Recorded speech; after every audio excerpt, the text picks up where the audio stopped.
બાળકની કસ્ટડી કોને મળશે તે વિશે વિચારીને મોટાભાગના લોકો મૂંઝવણમાં રહેતા હોય છે.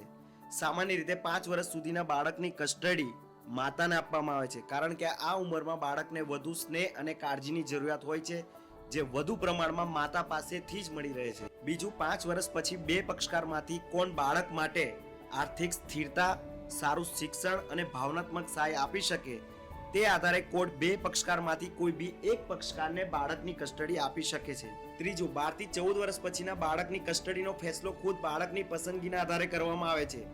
અહીં ફક્ત પસંદગી નહીં, પણ તેને અનુરૂપ તેમનું સુરક્ષિત ભવિષ્ય પણ કોર્ટ દ્વારા ધ્યાનમાં લેવામાં આવે છે. અને છેલ્લું, બાળકની કસ્ટડી માટે આ બંને પક્ષકારો જો લાયક જ નહીં હોય તેવી કન્ડિશનમાં કોર્ટ બાળકની કસ્ટડી આ બંને પક્ષકારોને નહીં આપી તેમના દાદા દાદી કે નજીકના સગા સંબંધીઓને આપી શકે છે. મહત્વપૂર્ણ મુદ્દા જોઈએ તો જે પક્ષકારને કસ્ટડીનો રાઇટ્સ નથી મળતો તેને વિઝિટેશનનો રાઇટ્સ મળે છે, એટલે કે મળવાનો અધિકાર. બીજું, કેટલીકવાર પિતા આર્થિક રીતે સક્ષમ હોય અને માતાનો પ્રેમ અને લાગણી વધારે હોય તેવી કન્ડિશનમાં કોર્ટ બાળકની કસ્ટડી માતાને આપી પિતા પાસેથી ભરણ પોષણ આપવાનો ઓર્ડર કરી શકે છે. બાળકની કસ્ટડીનો નિર્ણય હંમેશા બાળકની ભલાઈ માટે જ કરવામાં આવે છે. કોર્ટ માતા પિતા કરતા બાળકના હિતને વધારે પ્રાધાન્ય આપે છે.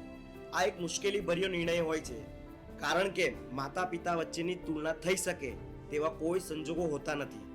આવા જ કાયદાકીય વિડીયો જોવા માટે અમારી ચેનલને જરૂર ફોલો અને લાઈક કરજો. ધન્યવાદ.